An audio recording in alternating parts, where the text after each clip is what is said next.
الحمد لله نحمده ونستعينه ونستغفره ونعوذ بالله من شرور أنفسنا وسيئات أعمالنا من يهده الله فلا مضل له ومن يضلل فلا هادي له وأشهد أن لا إله إلا الله وحده لا شريك له وأشهد أن محمدا عبده ورسوله أما بعد فإن خير الحديث كتاب الله وخير الهدي هدي محمد صلی اللہ علیہ وسلم وشر الامور محدثاتها وكل محدثة بدعة وكل بدعة ضلالة وكل ضلالة في النار. اعوذ باللہ من الشیطان الرجیم. بسم اللہ الرحمن الرحیم. وأن هذا صراطي مستقيما فاتبعوه ولا تتبعوا السبل فتفرق بكم عن سبيله. وقال تعالى اليوم اکملت لکم دینکم واتممت علیکم نعمتی ورضیت لکم الاسلام دینا. محترم حاضرین، دین اسلام اور اسلامی عقائد کی کچھ خصوصیات ہیں جن کا علماء اسلام بار بار مختلف پیرایوں میں، انداز میں، مختلف مباحث کی تمہید میں تذکرہ کرتے رہتے ہیں.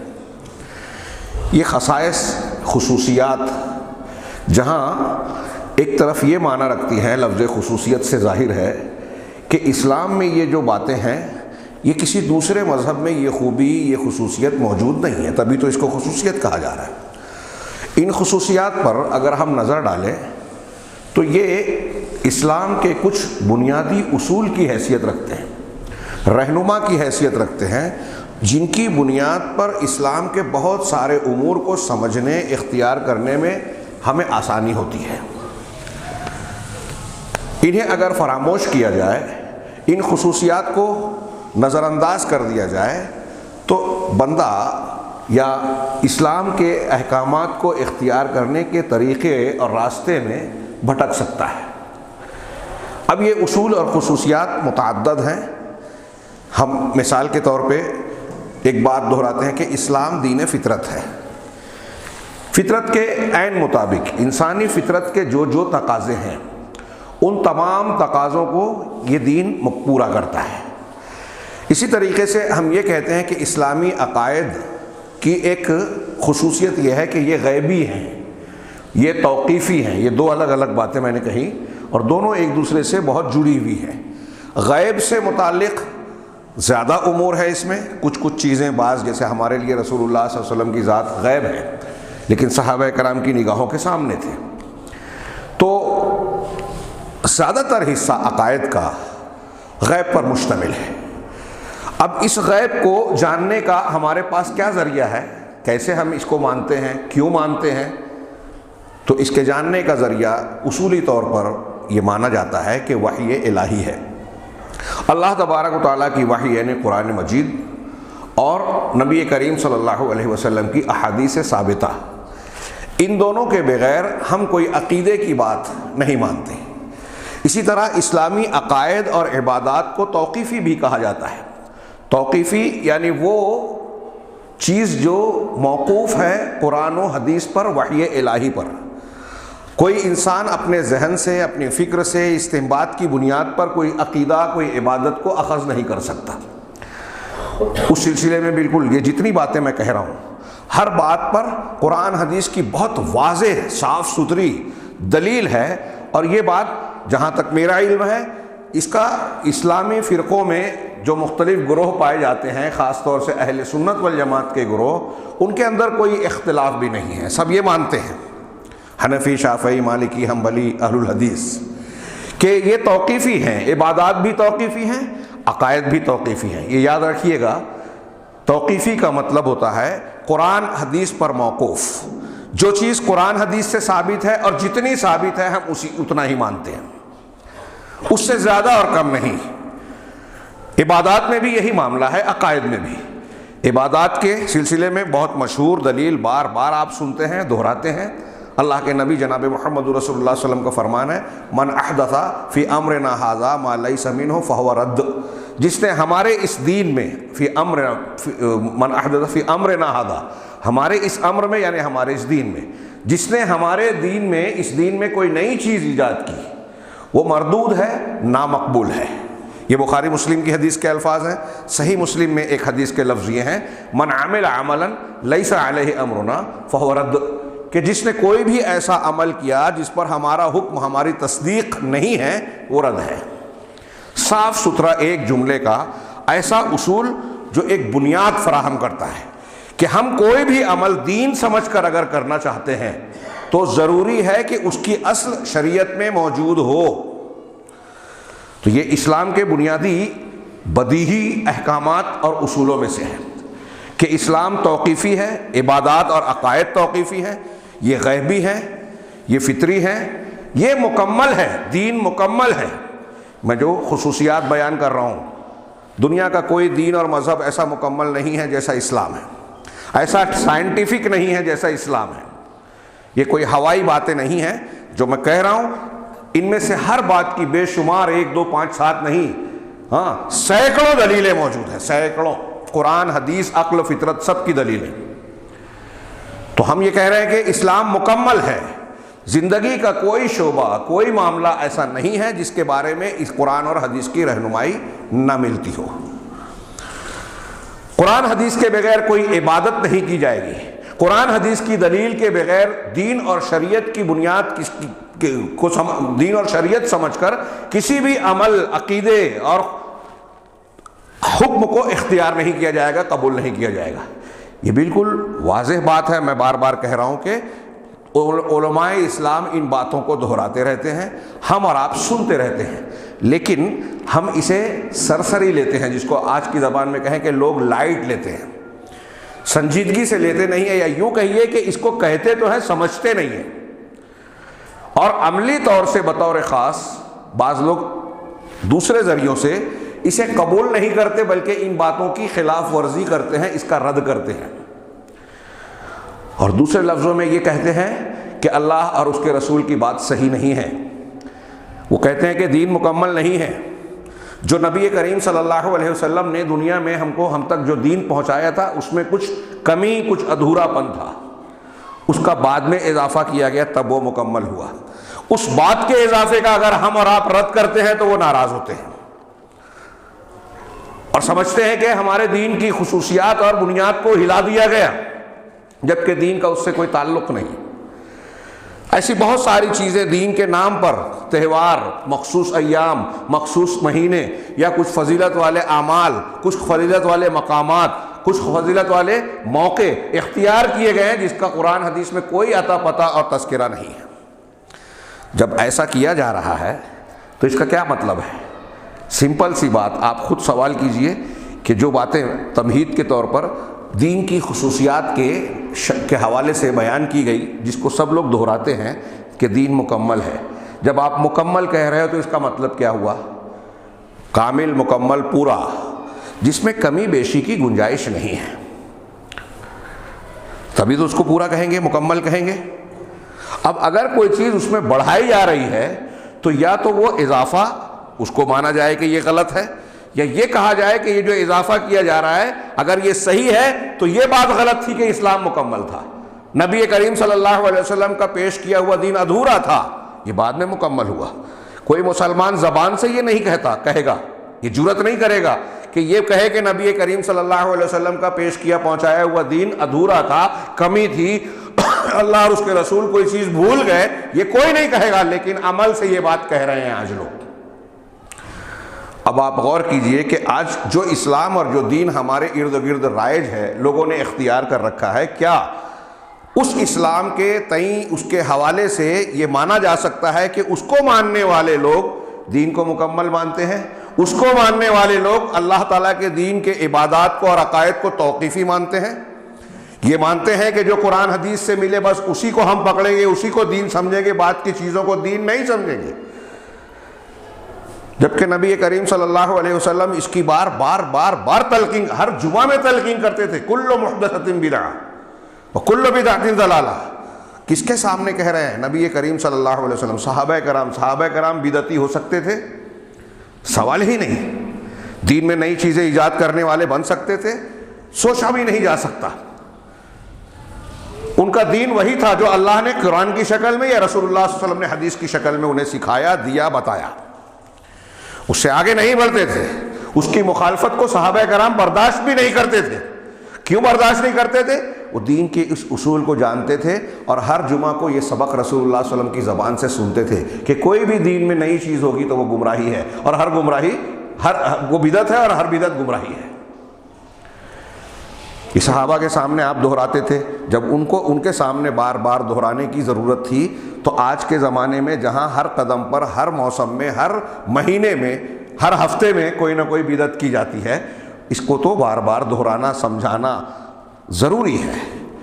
اور سمجھانا اس طور سے جو میں نے عرض کیا کہ آج بہت سارے لوگ اسلام کو روایات سے ماننے کی کوشش کرتے ہیں. ایک بات یہ کہیں گے کہ قرآن حدیث یا اللہ کے دین کو ہم مان رہے ہیں، لیکن اس دین کو لیتے کہاں سے ہیں؟ رسم و رواج سے. ہمارے گرد و پیش کا جو ماحول ہے، جو اسلام مان لیا گیا، اس کو ہم قبول کر رہے ہیں. اب اگر کوئی صاحب علم دلیل کی بنیاد پر کہتا ہے کہ بھائی یہ غلط ہے جو آپ نے اختیار کر رکھا ہے، یا جو چیز آپ اختیار کیے ہوئے ہیں اس کے بارے میں قرآن حدیث کی کوئی دلیل ہے، صحابہ کا عمل اور تصدیق ہے، ائمہ کرام کی تصدیق ہے، تو اس سے ان کو کوئی مطلب نہیں. لوگ اتنے لوگ کر رہے ہیں تو پھر کیا غلط ہو سکتا ہے؟ اگر یہی دلیل ہوتی تو دنیا میں کوئی عمل، کوئی شرک، کوئی کفر غلط نہیں کہلائے گا. کیونکہ حضرت ابراہیم علیہ السلام نے جس ماحول میں آنکھیں کھولی وہاں بت پرستی عام تھی، تو لوگ وہی اختیار کیے ہوئے تھے باپ دادا سے، تو کیا وہ صحیح مان لی جائے؟ صحیح اور غلط کا معیار لوگوں کی بڑی تعداد کا کسی کام کو اختیار کرنا یہ نہیں ہے، دلیل ہے. قرآن کی دلیل، اللہ تبارک و تعالیٰ اور اس کے رسولوں کی پیش کردہ دلیل، اور پھر اس کے مطابق عقل و فطرت کی گواہی. اب اس تناظر میں جو تمہید میں نے بیان کی، غور کیجئے. میں سمجھنے کے اعتبار سے کہہ رہا ہوں کہ یہ چیز آج کی ایسی ضرورت ہے کہ ہم خود سمجھیں اور اپنے گرد و پیش میں بہت سے بھائیوں کو سمجھائیں. نبی کریم صلی اللہ علیہ وسلم صرف جمعہ میں اتنا ہی نہیں کہتے تھے کہ ہر دین میں ہر نئی چیز بدعت ہے، گمراہی ہے، بلکہ آپ مختلف موقعوں پر اس کی تلقین فرماتے رہے. آخری وقت میں جو سنن کی روایتیں ہیں، ارباز بن ساریہ رضی اللہ تعالیٰ عنہ کی بہت مشہور، کہ آپ نے خطبہ دیا، آپ نے تقریر کی. حضرت ارباز رضی اللہ تعالیٰ عنہ صحابی رسول کہتے ہیں کہ آپ نے ایسا خطبہ دیا، خطاب کیا، کأنہا کیا ہے، خطاب مودع، خطبۃ مودع، گویا ایسا لگا جیسے یہ رخصتی والا خطبہ ہے، آپ ہم سے جدا ہونے والے ہیں، جس سے آنکھیں اشکبار ہو گئی، دل رنجیدہ ہو گئے. آپ نے ایسا خطبہ دیا جس سے صحابہ کرام رونے لگے، اور آپ کے خطبے سے لگا کہ اب آپ رخصت ہونے والے ہیں. تو لوگوں نے کہا کہ ہمیں وصیت کیجئے. تو آپ نے کہا اوصیکم بتقوی اللہ والسمع والطاعۃ وان تأمر علیکم عبد، کہ میں تم کو اللہ سے ڈرنے کا، تقوی کی وصیت کرتا ہوں. سب سے جامع وصیت اللہ نے بھی کی ہے بندوں کو، رسول نے بھی کی ہے. تقوی ساری بنیادوں، ساری بھلائیوں کی بنیاد ہے. تو میں تم کو اللہ سے ڈرنے، تقوی اختیار کرنے کی وصیت کرتا ہوں. اور یہ انفرادی بات ہو گئی. اجتماعی طور سے جو اجتماعی مسلمانوں کا ڈھانچہ ہوگا اس میں سمع و طاعت کی جائے، اگرچہ کہ تمہارا امیر غلام ہی کیوں نہ ہو. جماعت اور جماعتی نظام ہے تو تمہارا امیر کوئی بھی ہو اس کی سمع و طاعت کرنا ہے. بغیر اجتماعیت اور نظم و ضبط کے کوئی کام سماج اور معاشرہ مضبوط اور کامیاب نہیں ہو سکتا. پھر آپ نے کہا اس کے بعد فَإِنَّهُ مَن يَعِشْ بَعْدَكُمْ مَن يَعِشْ مِن بَعْدِي، جو شخص میرے بعد زندہ رہے گا فَسَيَرَى اخْتِلَافًا كَثِيرًا، بہت سارے اختلاف دیکھے گا. نبی کریم صلی اللہ علیہ وسلم کا دین قیامت تک کے لیے ہم کہتے ہیں نا، تو آپ مستقبل میں جو مسائل پیدا ہونے والے ہیں آپ کی حیات طیبہ کے بعد آپ نے اس کو بھی بیان کیا اور اس کا حل بھی بتایا. اب ہم اور آپ جاننا نہ چاہیں یا جاننے کے بعد ماننا نہ چاہیں تو یہ ہماری غلطی ہے. قرآن حدیث کے اندر کمی نہیں ہے. اللہ کے نبی صلی اللہ علیہ وسلم کہا کہ میرے بعد اختلافات ہوں گے. اب آپ کے وفات کے بعد جو اختلافات ہوئے وہاں سے لے کر قیامت تک سارے اختلافات، وہ مسلکی اختلاف ہو، آپس کے تنازع اور جھگڑے ہوں، سارے اختلاف آ گئے. اب جب ایسا اختلاف ہوگا تو کیا کرنا ہے؟ اختلاف میں کون سی روش اختیار کرنا ہے؟ فعلیکم بسنتی، مانڈ والی نہیں کرنے کا، میری سنت پکڑنا، میری سنت کو مضبوطی سے تھامنا، وسنت الخلفاء الراشدین المہدیین مہدیین من بعدی، اور میرے بعد کے ہدایت یافتہ خلفائے راشدین کی سنت کو۔ اب اس کا یہ مطلب نہیں ہے کہ اگر ہمارے مسلک کے حساب سے خلفائے راشدین میں سے کسی کا قول ملے تو اس قول کو پکڑ لو اور پھر دوسرے خلفاء کا اور اللہ کے رسول صلی اللہ علیہ وسلم کی بات اس کے خلاف ہے تو اس کو چھوڑ دو، یہ مطلب نہیں ہے جیسا کہ ہمارے یہاں لوگ سمجھانا چاہتے ہیں۔ اور دیکھیے 3 طلاق کو حضرت عمر نے نافذ کر دیا تو 3 کو 3 مان لو۔ حضرت عمر نے یہ مانا، اعلان کیا، باقی خلفاء نے اسے مانا، اللہ کے رسول صلی اللہ علیہ وسلم سے کی سنت ہے۔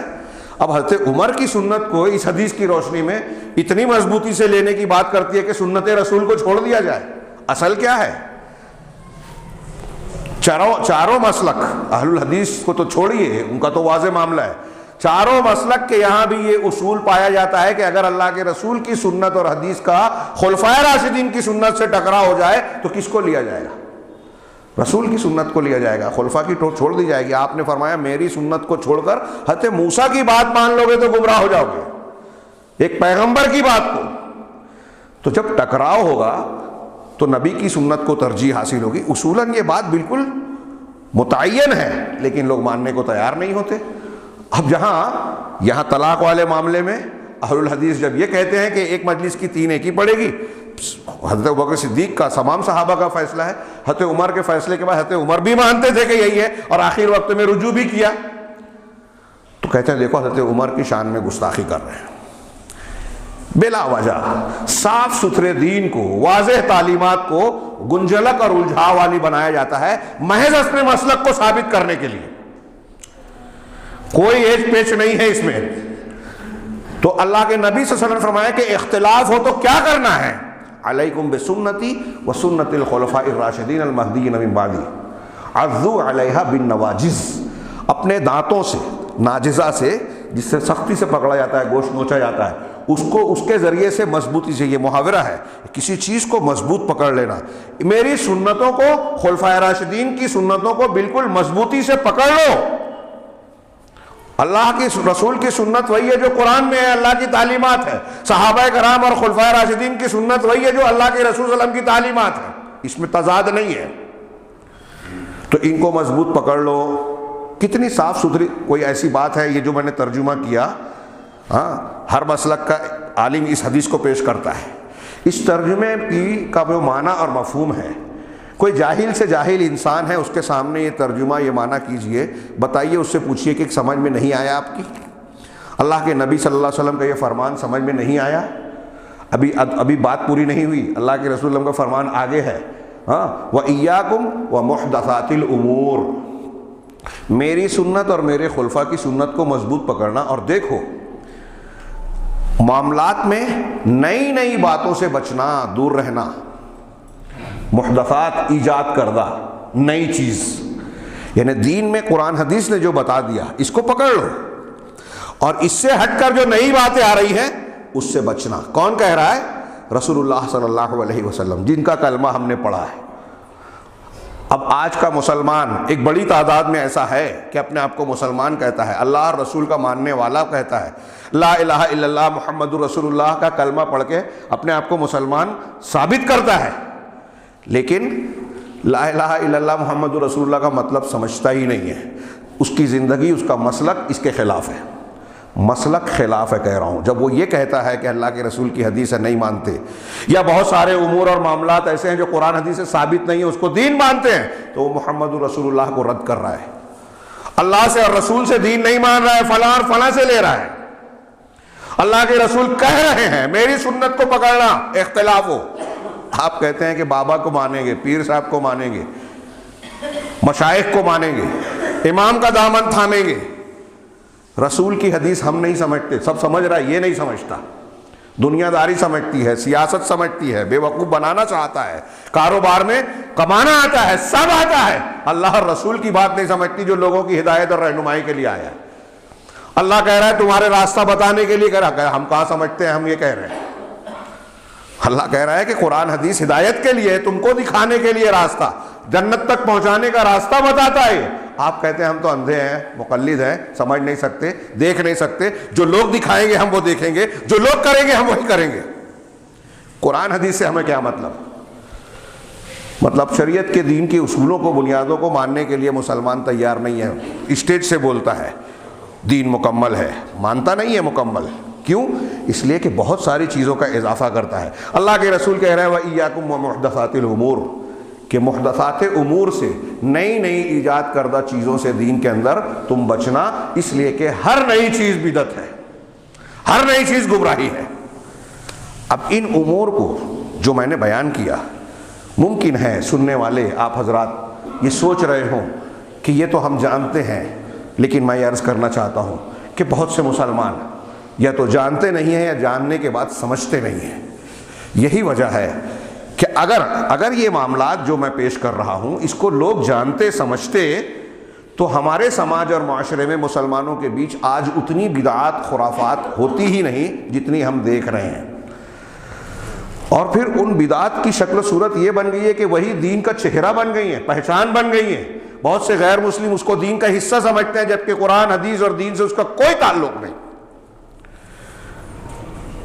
یہ بدعات جس کو ہم کہتے ہیں، دین میں ایسی چیز جس کی کوئی اصل نہ ہو، یہ دین سے جڑی ہوئی باتیں۔ اب یہ پنکھا ہے، لائٹ ہے، ہاں یہ مائک ہے، یہ چیزیں دین سے متعلق عبادت کے معاملات، اجر و ثواب سمجھ کر نہیں، یہ وسائل ہیں، یہ ایجادات دنیا کی بدعت نہیں ہے۔ بدعت کی کئی انداز میں لوگوں نے تقسیم کی ہے، بدعت کی پہچان۔ کچھ لوگ یہ سمجھتے ہیں کہ جیسے نماز ہے، قرآن کی تلاوت ہے، یہ تو ثابت ہے نا، اب اس کو ہم کیسے بھی کریں تو وہ تو ثابت ہے، اس لیے وہ دین میں بدعت نہیں ہے۔ اس لیے ایسی چیزوں کو کچھ لوگوں نے کہا بدعت حسنہ ہے۔ بدعت حسنہ اور سیئہ، دین میں کوئی بدعت حسنہ نہیں ہے۔ لکھ لیجئے، دماغ میں بٹھا لے، کتنا بڑا بھی عالم بولے، ہاں کتنا بڑا پیر صاحب بولے، بڑے بڑے علماء کے پیر صاحب بولے، ہاں سارے کائنات کے امام، نبیوں کے سردار جناب محمد رسول اللہ صلی اللہ علیہ وسلم کے سامنے کسی بھی پیر، بڑے سے بڑے پیر اور ولی کی بات ہو سکتی ہے؟ آپ ہر جمعہ کو کہتے تھے کل محدثۃ بدعہ، ہر نئی چیز بدعت ہے، ہر بدعت گمراہی۔ تو نبی کریم صلی اللہ علیہ وسلم کی بات کو چھوڑ کر آپ کس کی بات مانیں گے؟ جو حسنہ اور سیئہ کہتے ہیں، وہ جو حضرت عمر نے تراویح کی جماعت کھڑی کی تھی اور کہا تھا کہ کتنی اچھی بدعت ہے، وہ شرعی بدعت مراد نہیں ہے۔ اس کے جواب لوگ بہت مرتبہ دیے، میں خود بھی کئی مرتبہ دے چکا ہوں، کئی انداز میں، کہ لوگ تراویح اللہ کے نبی صلی اللہ علیہ وسلم سے 3 دن پڑھنا ثابت تھی، اور قولی حدیث سے پورے مہینہ پڑھنے کا ثبوت موجود تھا۔ صحابہ الگ الگ پڑھتے تھے، آپ نے جماعت سے اکٹھا کر دیا۔ اللہ کے نبی صلی اللہ علیہ وسلم نے 3 دن کے بعد اس لیے نہیں پڑھائی کہ خطرہ تھا کہ لوگ فرض سمجھنے لگیں یا فرض ہو جائے۔ اب آپ کی وفات کے بعد یہ اندیشہ ختم ہو گیا، حضرت عمر نے پھر سے جماعت کھڑی کی، 8 رکعت 11 مع وتر، جو صحیح ثابت ہے۔ 20 والی روایت ہے وہ ضعیف ہے۔ تو یہ حضرت عمر فاروق رضی اللہ تعالیٰ عنہ نے جو کہا تھا، تو دین میں نیا نہیں تھا، اس کی اصل موجود تھی، اور دین میں کوئی بدعت، اچھی بدعت ہو ہی نہیں سکتی، ہے ہی نہیں۔ ہر جمعہ کو نبی پاک صلی اللہ علیہ وسلم کہتے تھے کل محدثۃ بدعہ، ہر بدعت، یعنی اللہ کے رسول کے قول سے رد ہو رہا ہے کہ کوئی بدعت اچھی بدعت نہیں ہے، ہر بدعت گمراہی ہے۔ تو اب لوگوں نے کھینچ تان کر کے نئی نئی چیزیں، اب وقت محدود ہے، بدعت کے نقصانات پر اگر بات کریں، یہ چھوٹی موٹی بات، ہلکی پھلکی بات نہیں ہے، کسی اور موقع سے۔ بدعت جو ہے وہ قرآن حدیث کی مخالفت ہے، اللہ اور اس کے رسول کی دشمنی ہے۔ اصلی دین اور صحیح دین سے لوگوں کو روکنا ہے، اور دین کے مقابلے میں شیطان کے بتائے ہوئے طریقے کو اختیار کرنا ہے۔ یہ نیکی اور اچھائی کی شکل میں آتی ہے، رب العالمین سے دور کرتی ہے، صحیح دین سے دور کرتی ہے، اسلام کا چہرہ بگاڑتی ہے، اسلام کی خوبیوں کو ختم کرتی ہے، معروف کو منکر اور منکر کو معروف بناتی ہے، اہل حق کا دشمن بناتی ہے، دین میں اختلاف پیدا کرتی ہے۔ یہ میں نے ایک ایک جملے بیان کیے جو ایک ایک مضمون ہے، اور ہر ایک کی دلیل آپ غور کرتے جائیے کہ جب میں بدعت اختیار کروں گا تو جو سنت پر چلنے والا ہے اس کا دشمن بن جاؤں گا، جب میں بدعت اختیار کروں گا تو اس بدعت کو اچھا بتاؤں گا، تو جو منکر ہے، گناہ ہے، میں اس کو نیکی بتا رہا ہوں، اور جو نیکی ہے اس کو گناہ بتا رہا ہوں۔ تو بدعت منکر کو منکر، اور بدعت اہل علم نے کہا، سلف نے، کہ ابلیس کے نزدیک دوسرے گناہوں سے زیادہ پسندیدہ ہے۔ کفر اور شرک کے بعد سب سے محبوب ابلیس کے نزدیک جو گناہ ہے جس میں بندوں کو مبتلا کرنا چاہتا ہے وہ بدعت ہے۔ کیوں؟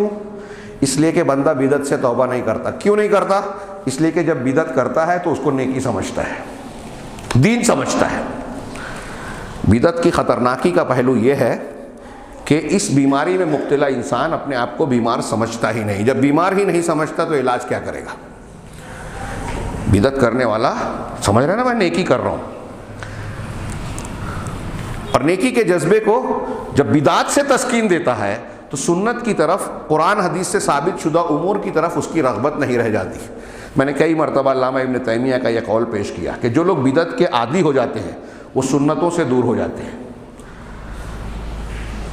جس قسم کی بدعت کو وہ اختیار کرتے ہیں اس قسم کی شریعت سے ثابت شدہ امر کو ترک کر دیتے ہیں۔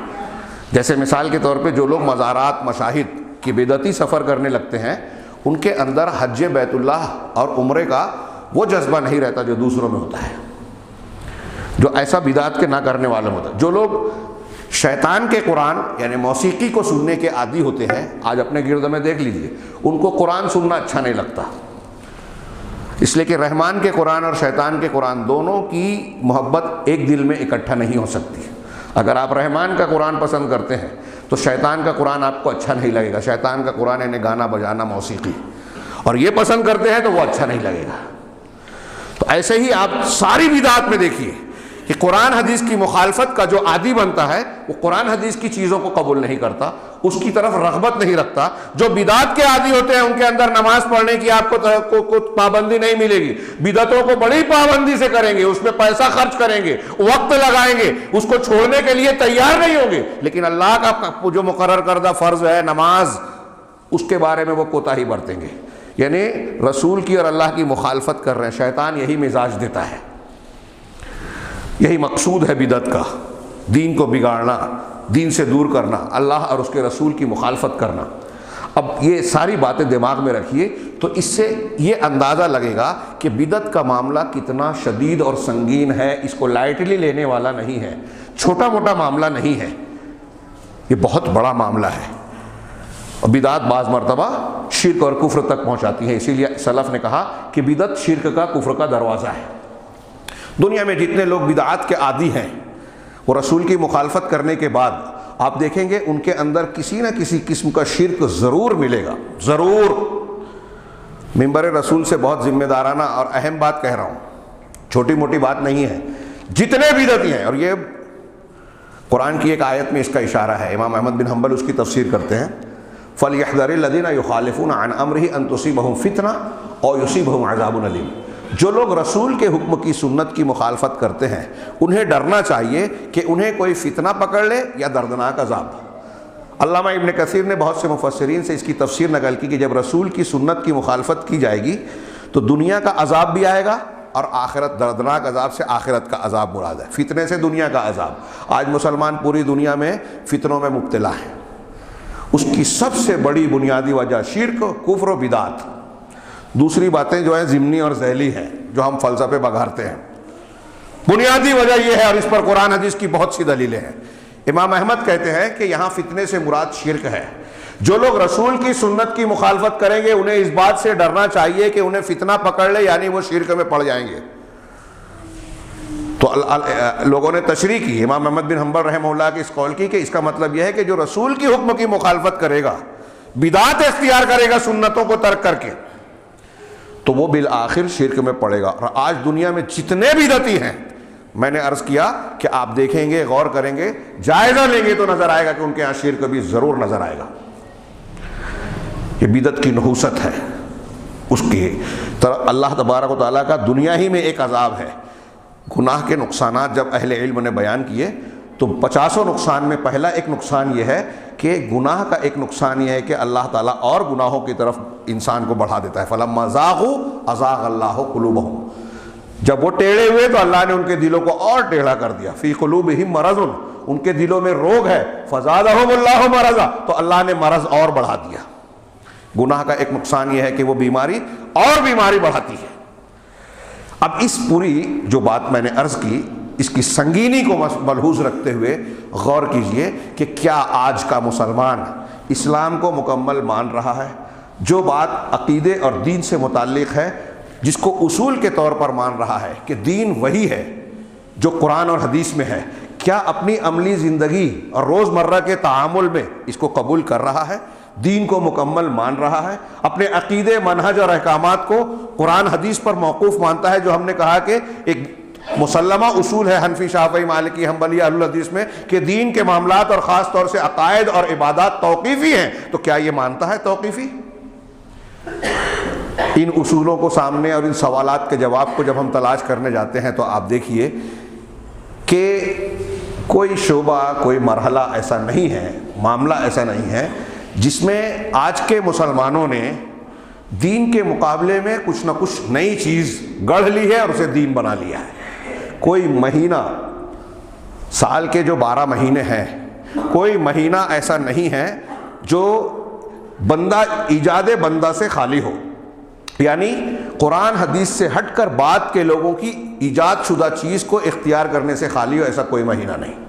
ابھی ہم رجب میں داخل ہوئے ہیں، آج رجب کی 12-13 تاریخ ہے غالباً، ماہ رجب کی، ہمارے یہاں کچھ لوگ رجب بولتے ہیں، رجب نہیں رجب، ہاں، ماہ رجب میں داخل ہوئے۔ اس کے بعد شعبان آئے گا، ان کی کیا حیثیت ہے شرعی؟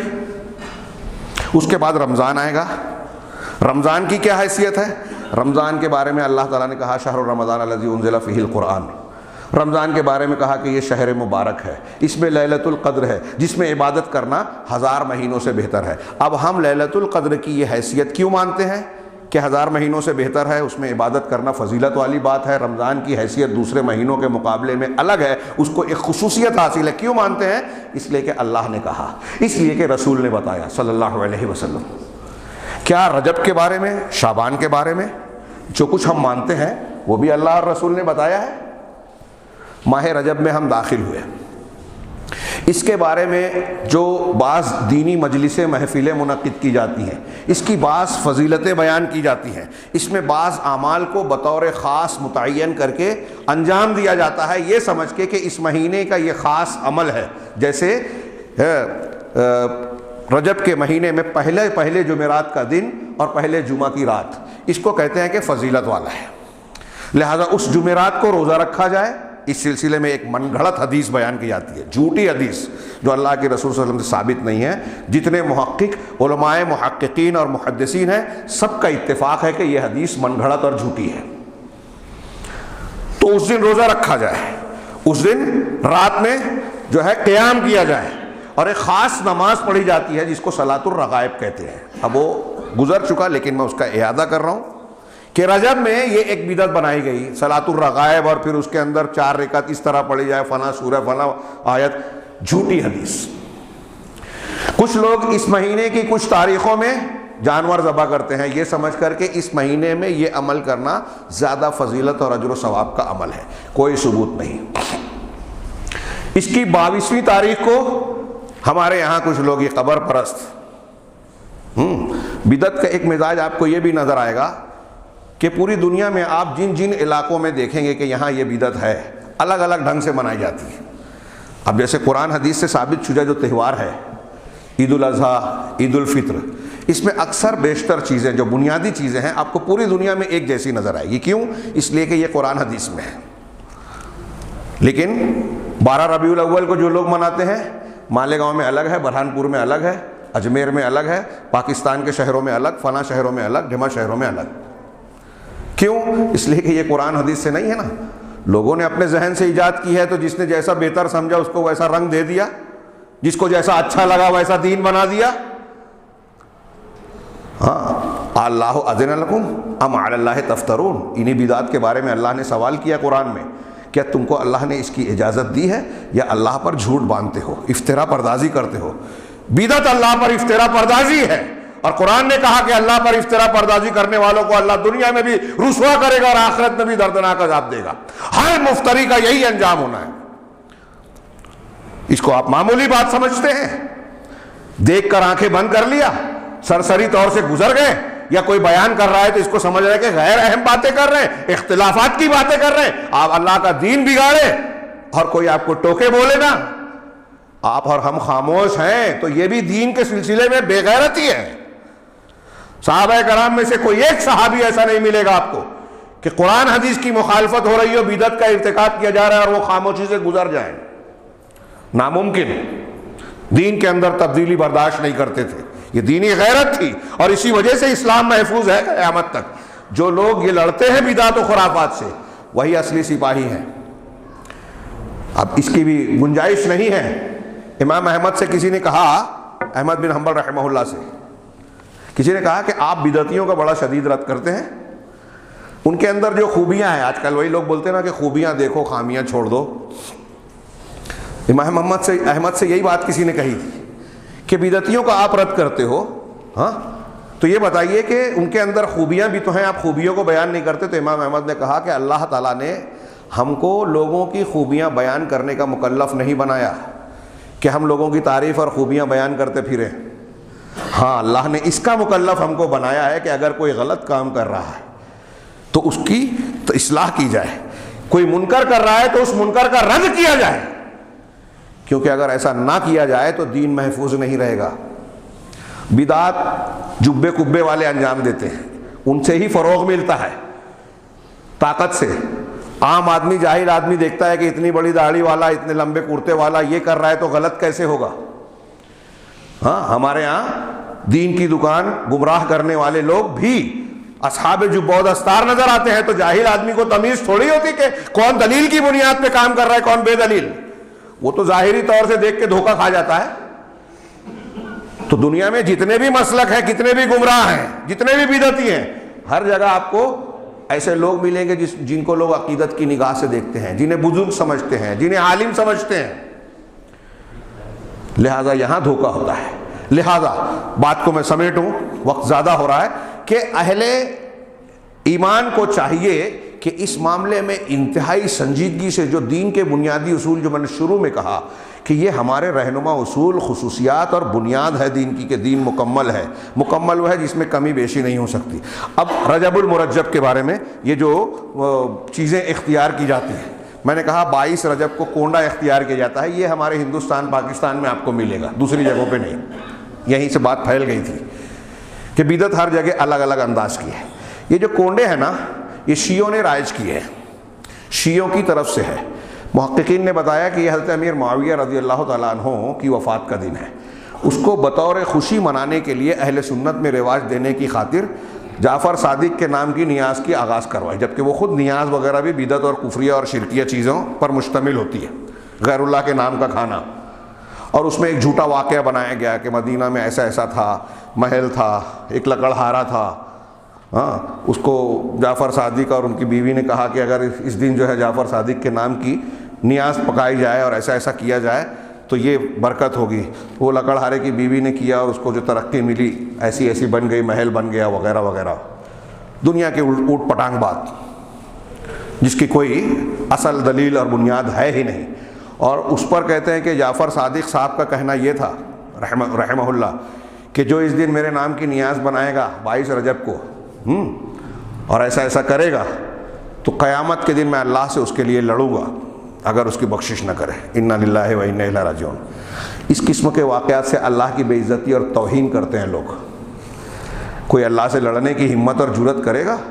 قیامت کے دن صحیح حدیثوں میں ہے کہ انبیاء کرام جن کے درجے کو بات کا کوئی انسان پہنچ نہیں سکتا، وہ کہیں گے نفسی نفسی نفسی، میرا نفس میرا نفس میرا نفس۔ ان سے لوگ گزارش کریں گے، اللہ سے گزارش کرو، تو حضرت آدم سے لے کر حضرت ابراہیم اور حضرت عیسیٰ تک کوئی تیار نہیں ہوگا، خوف اور دہشت کے مارے۔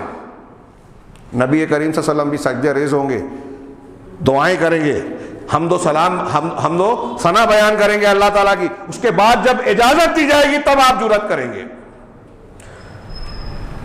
ہاں کیا ہے؟ یوم یقوم، کیا ہے یہ فرشتے، یوم یقوم الروح والملائکۃ صفا لا یتکلمون الا من اذن له الرحمن۔ جس دن ملائکہ، فرشتے اور جبرائیل صف لگا کر کھڑے ہوں گے ادب سے اللہ کے سامنے، لا یتکلمون، بات نہیں کریں گے، بات کرنے کی جرت نہیں ہوگی، الا من اذن لہ الرحمن، سوائے اس کے جس کو رحمان اجازت دے۔ رحمان کی اجازت کے بغیر کوئی منہ نہیں کھولے گا، کوئی لڑائی کرے گا اللہ سے۔ وما قدر اللہ حق قدرہ، اللہ کی قدر پہچانی ہی نہیں۔ اللہ تعالیٰ کوئی ارادہ کرتا ہے تو قرآن میں ہے کہ آسمان اور عرش ہل جاتا ہے، ہلنے لگتا ہے، فرشتے بے ہوش ہو جاتے ہیں۔ یہ اللہ کی دہشت، خوف اور جلال و عظمت کا یہ عالم ہے، اور ہم یہ بولتے ہیں کہ پیر صاحب جو ہیں وہ اللہ تعالیٰ کے سامنے اڑ جائیں گے، آپ ان کا دامن تھام لیں گے۔ قرآن حدیث پڑھا ہی نہیں ہے آپ نے، جانا ہی نہیں ہے، اللہ کی عظمت و کبریائی کو سمجھا ہی نہیں ہے۔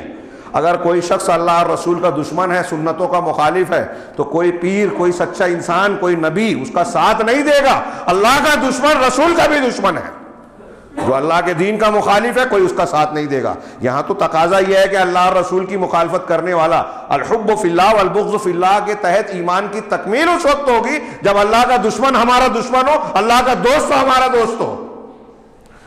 تو جو اللہ کا دشمن ہے، بے نمازی ہے، بدعتی ہے، مشرک ہے، بزرگان دین اس کو بچائیں گے، ان سے دشمنی کریں گے۔ یہ ایمان کا تقاضا ہے، اللہ سے محبت کا تقاضا ہے کہ یہ اللہ کا دشمن ہے تو ہمارا بھی دشمن ہے، اس کا ساتھ نہیں دیں گے۔ بہرحال یہ 12 رجب کا کونڈا یہ شیعوں کی ایجاد ہے، جو ہمارے بعض سنیوں میں، جاہلوں میں رائج ہے، بدعت ہے، خرافات ہے، دین کی مخالفت ہے، دین سے اس کا کوئی لینا دینا نہیں ہے۔ 27 رجب کو ہمارے ہاں اسراء اور معراج کا دن منایا جاتا ہے، بہت ساری مسجدوں کے لائٹ جلتے ہیں، مخصوص محفلیں منعقد ہوتی ہیں، کچھ خاص عمل اور عبادات کی جاتی ہیں، اور یہ سمجھا جاتا ہے کہ یہ خاص رات ہے، اس کی فضیلت ہے، کچھ لوگ اس میں مخصوص عبادتیں کرتے ہیں۔ اب موقع نہیں ہے ان چیزوں کی تفصیل کا، میں اختصار سے 2-3 اقوال پیش کروں۔ شیخ الاسلام علامہ ابن تیمیہ کہتے ہیں کہ رجب کو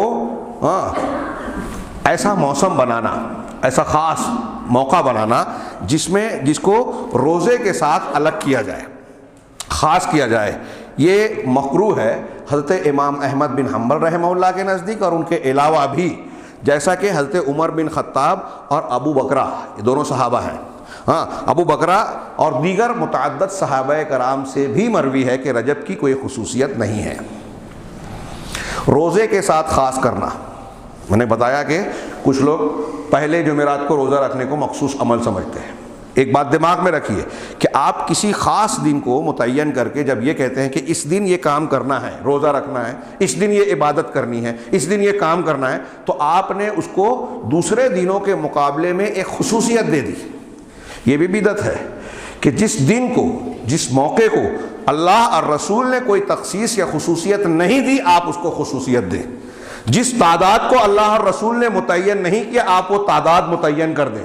جس جگہ کی فضیلت اللہ اور رسول نے متعین نہیں کی، آپ اس جگہ کی فضیلت متعین کر دیں۔ اجمیر کو آپ اجمیر شریف بولتے ہیں تو کس بنیاد پر بولتے ہیں؟ ہمارے نزدیک مکہ شریف ہے، مدینہ شریف ہے۔ کیوں شریف ہے؟ اس لیے کہ اللہ اور رسول نے متعین کیا۔ اجمیر شریف، کلیئر شریف، اس کو کس نے شریف بنایا؟ حضرت عمر فاروق کا وہ جملہ یاد کیجئے کہ حجر اسود کو بوسہ دے رہے ہیں، صحیح بخاری میں ہے، وہ کہتے ہیں کہ میں جانتا ہوں اے حجر اسود تو پتھر ہے، نہ نقصان پہنچا سکتا ہے نہ نفع، اگر میں نے اللہ کے رسول کو تجھے بوسہ دیتے ہوئے نہ دیکھتا تو کبھی بوسہ نہ دیتا۔ تیری حیثیت اس لیے ہے کہ تو اللہ کے رسول صلی اللہ علیہ وسلم نے تجھے بوسہ دیا ہے، اس لیے دے رہا ہوں، تجھے نفع نقصان کا مالک نہیں سمجھتا، تجھے مقدس فی نفس ہی نہیں مانتا کہ تو فائدہ اور نقصان کا مالک ہے۔ ایسا مانوں گا تو مشرک ہو جاؤں گا۔ ہمارے یہاں کتنے لوگوں نے کتنی چیزوں کو مقدس بنا رکھا ہے، کتنی چیزوں کو چوم چاٹ کرتے ہیں۔ روئے زمین پر چومنا حدیث اور قرآن سے اگر ثابت ہے تو حجر اسود کو فضیلت کی بنیاد پر۔ نبی کریم صلی اللہ علیہ وسلم کی شخصیت، آپ کے چہرے اور ہاتھوں کو، وہ آپ دنیا سے چلے گئے، اور کسی کے ساتھ صحابہ نے ایسا نہیں کیا۔ تو دنیا میں کوئی چیز نہیں، آج کتنی چیزوں کو چوما جا رہا ہے، مقدس سمجھا جا رہا ہے، ان کی زیارت کی جا رہی ہے، ان کو بابرکت سمجھ کر ان سے برکت حاصل کرنے کی کوشش کی جاتی ہے۔ تو یہ اصول دماغ میں رکھیے کہ ان ساری چیزوں کی بنیاد قرآن حدیث ہے، ہم اسی کو بنیاد بنائیں گے، اسی کے بیس پر کوئی چیز اختیار اور رد کریں گے۔ چنانچہ علامہ ابن تیمیہ کہہ رہے ہیں کہ رجب سے متعلق کوئی بھی روزے رکھنے کا انفرادی دن کہ اس میں روزہ رکھا جائے، اس دن میں کوئی ثبوت نہیں ہے۔ امام احمد اس کو مکروہ کہہ رہے ہیں، مکروہ سے مراد مکروہ تحریمی۔ حضرت عمر بن خطاب کہہ رہے ہیں، ہاں، اور ابو بکر کہہ رہے ہیں، اور کہہ رہے ہیں کہ وَمِمَّا أَحْدَثَ فِي هَذَا الشَّهْرِ مِنَ الْبِدَعِ، اور اس مہینے میں جو بدعات اختیار کی گئی ہیں وہ پہلے جمعرات کی تعظیم، پہلے اس مہینے کا پہلی جمعرات کا دن کی تعظیم، اور اس کی رات میں نماز پڑھنا، اس کے پہلے اسی پہلے جمعہ کی رات کو نماز پڑھنا، جسے صلاۃ الرغائب کہا جاتا ہے۔ میں یہاں یہ وضاحت کر دوں کہ قرآن حدیث سے رجب کی جو خصوصیت ثابت ہے وہ صرف اور صرف اتنی کہ یہ 4 حرمت والے مہینوں میں سے ایک ہے جس میں قتال کرنا منع ہے، بس، اس کے علاوہ کوئی ثبوت نہیں ہے اس کی فضیلت میں۔ آگے کہا کہ کہہ رہے ہیں شیخ الاسلام علامہ ابن تیمیہ ہی کہتے ہیں کہ اس دن کی تعظیم کرنا، ہاں، اور اس رات کی تعظیم کرنا رجب کے، کہہ رہے ہیں کہ یہ وہ چیز ہے جس کو 4 صدی ہجری کے بعد اسلام میں ایجاد کیا گیا۔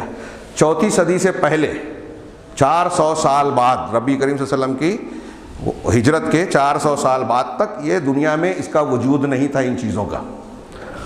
اب جس چیز کا وجود اللہ کے رسول صلی اللہ علیہ وسلم نے نہیں بتایا، صحابہ نے نہیں کیا، تابعین نے نہیں کیا، تبع تابعین نے نہیں کیا، ائمہ اربعہ نے نہیں کیا، وہ دین ہو سکتا ہے؟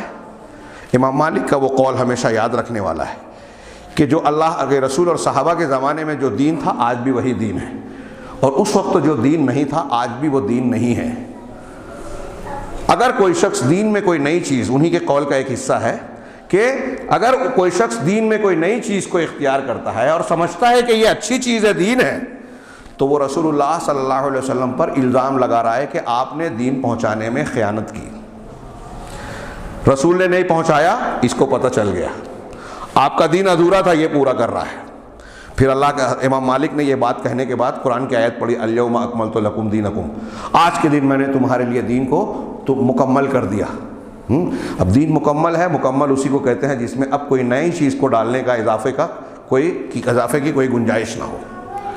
ہاں، بہرحال امام مالک کے اس قول کے بعد آگے ملاحظہ فرمائیں کہ کہہ رہے ہیں کہ اس روزے کی فضیلت اور اس دن کی فضیلت، ہاں، اور اس دن میں نماز کی اس رات میں نماز کی فضیلت، جس کو جاہلین، یہ ان کے قول میں ہے کہ جاہل لوگ جن کو صلاۃ الرغائب کہتے ہیں، ہاں، یہ ثابت نہیں ہے۔ یہاں تک کہ انہوں نے کہا کہ صحیح بات وہی ہے جس کو اہل علم محققین نے کہا کہ اس مہینے میں کسی دن کے روزے کو خاص کرنا، متعین کرنا، ہاں، یہ ممنوع ہے۔ اسی طریقے سے یہ اس مہینے کی کوئی خاص نماز پڑھنا یہ نئی ایجاد کی ہوئی چیز ہے، یعنی بدعت ہے، اور عن کل ما فیہ تعظیم لہذا، اور ہر اس چیز سے روکا جائے یا اس چیز کو سے ممانعت کی جائے جس کے ذریعے سے اس مہینے یا اس مہینے کے کسی دن کی تعظیم ہوتی ہو۔ کہہ رہے ہیں اس میں کھانا پکانا ہو، کوئی خاص کھانا بنایا جائے جیسے کونڈا وغیرہ، ہاں، یا زینت کا اظہار کرنا ہو، یا اس جیسی کوئی اور چیز جیسے لائٹنگ وغیرہ کی جاتی ہے وہ اس مہینے میں 27 رجب کو۔ ابھی میں آگے بتا رہا ہوں کہ 27 رجب کو اللہ کے رسول صلی اللہ علیہ وسلم کی معراج ہوئی، یہ چیز ثابت ہی نہیں ہے۔ معراج ہوئی کس تاریخ کو، کس مہینے میں، احادیث سے ثابت نہیں ہے۔ اس میں بڑا اختلاف ہے، کسی نے کہا ذی قعدہ میں، کسی نے کہا ہجرت سے 16 مہینہ پہلے، کسی نے کہا کہ نبوت کے 5ویں سال میں، کسی نے اور کسی سن میں، کسی نے اور کسی مہینے میں کہا۔ اگر یہ چیز متعین ہوتی، واضح ہوتی، تو اللہ کے رسول صلی اللہ علیہ وسلم بیان کرتے کہ یہ فلاں دن ہے، اس دن کو ایسے ایسے مناؤ، صحابہ اس میں سبقت کرتے، کیونکہ نیکی میں وہ سب سے آگے تھے، صحابہ پہلے کرتے نا۔ یہی نہیں معلوم ہے کہ اسراء اور معراج کس رات میں ہوئی، کس مہینے میں ہوئی، اور آپ ایک دن کو متعین کر کے 27 رجب والا قول بھی ہے، ہاں، لیکن دوسرے اقوال بھی ہیں، دوسرے مہینوں کے اقوال بھی ہیں۔ کوئی مضبوط دلیل، علامہ ابن قیم وغیرہ نے کہا کہ اس سلسلے میں جتنی روایتیں سب میں انقطاع ہے، ایک سے بھی کوئی حتمی بات نہیں کی جا سکتی۔ تو آپ ایک دن کو متعین کر کے اگر خاص کر رہے ہو تو اس کا مطلب صحابہ کرام نے اس کا اہتمام نہیں کیا، تبھی تو معلوم نہیں ہے۔ اگر اہتمام کیے ہوتے صحابہ کرام کہ یہ رات معراج کی رات ہے، اس دن ہم کو خاص عمل یا اہتمام کرنا چاہیے، تو بعد والوں کو پتہ ہوتا کہ یہ فلاں تاریخ ہے۔ صحابہ کرام میں اس دن کی تعیین کا واضح نہ ہونا اس بات کی دلیل ہے کہ وہ کوئی اہتمام نہیں کرتے تھے۔ وہاں بلا کر اللہ تعالیٰ نے کچھ انعام دیا آپ کو، یہ شکر کی بات ہے۔ ان انعامات میں سے 5 وقت کی نماز ہے۔ یہ بدعت اور خرافات اور محفلیں منعقد کرنے والے، بدعتی محفلیں منعقد کرنے والے اس نماز کی پابندی نہیں کرتے جو معراج میں دی گئی۔ اور اس چیز کی پابندی کرتے ہیں جو دین اور شریعت میں نہیں دی گئی، انہیں بدعت اور خرافات کی۔ آگے ایک دو قول پیش کر کے بات کو میں ختم کروں۔ کہہ رہے ہیں کہ یہاں تک کہ یہ بات متحقق ہے، علامہ ابن تیمیہ کے قول کا آخری جملے کا مفہوم یہ ہے کہ یہ بات متحقق ہے کہ اس مہینے کے کسی دن کی دوسرے ایام کے مقابلے میں کوئی فضیلت اصلاً ثابت نہیں ہے۔ حافظ ابن حجر العسقلانی کہتے ہیں کہ رجب کے مہینے کی فضیلت کے سلسلے میں اور نہ ہی اس کے کسی خاص معین دن کے روزے کے سلسلے میں اور نہ ہی کسی مخصوص رات کے قیام، مخصوص رات میں نماز پڑھنے کے سلسلے میں کوئی ایسی صحیح حدیث نہیں ہے جس کے ذریعے سے حجت پکڑی جائے یا صلح للحجہ جو حجت کے لائق ہو، دلیل پکڑنے کے لائق ہو، ایسی کوئی حدیث نہیں ہے۔ کون کہہ رہا ہے؟ علامہ ابن حجر العسقلانی، شارح بخاری فتح الباری کے لکھنے والے۔ اس کے بعد علامہ ابن رجب حنبلی رحمہ اللہ کا قول نقل کیا، وہ کہتے ہیں کہ فَأَمَّا الصَّلَاةُ، رہا رجب کے مہینے میں کوئی خاص نماز، فلم یصح فی شہر رجب صلاۃ مخصوصہ تختص بہ، تو رجب کے مہینے میں کوئی مخصوص نماز جو اس مہینے کے ساتھ خاص ہو یہ ثابت نہیں ہے۔ کہہ رہے ہیں کہ اور وہ حدیثیں جو صلاۃ الرغائب کی فضیلت میں ماہ رجب کے پہلے جمعہ کے دن یا رات میں، پہلے جمعہ کی رات میں صلاۃ الرغائب کے سلسلے میں جو نمازیں روایتیں ثابت ہیں، وارد ہیں، کہہ رہے ہیں کہ وہ سب کے سب کذب و باطل لا تصح، یہ جھوٹ ہے، باطل ہے، صحیح نہیں ہے۔ علامہ ابن رجب حنبلی کا یہ قول ہے۔ آگے وہ کہہ رہے ہیں وَهَذِهِ الصَّلَاةُ بِدْعَةٌ عِنْدَ جُمْهُورِ الْعُلَمَاء، جمہور علماء کے نزدیک یہ نماز بدعت ہے۔ اِلَىٰ أَنْ قَالَ، یہاں تک کہ انہوں نے کہا کہ وَأَمَّا الصِّيَامُ، نے بیچ کی کچھ عبارت کٹ کر کے انہوں نے نقل کیا کہ رہا یہاں تک کہ اس میں روزہ رکھنا، رہا اس مہینے میں روزہ رکھنا، فَلَمْ يَصِحْ فِي فَضْلِ صَوْمِ رَجَب بِخُصُوصِهِ شَيْءٌ عَنِ النَّبِيِّ صلی اللہ علیہ وسلم وَلَا عَنْ أَصْحَابِهِ، تو رجب کے مہینے میں روزہ رکھنے کے سلسلے میں بھی نبی صلی اللہ علیہ وسلم سے اور آپ کے صحابہ سے کوئی روایت ثابت نہیں ہے۔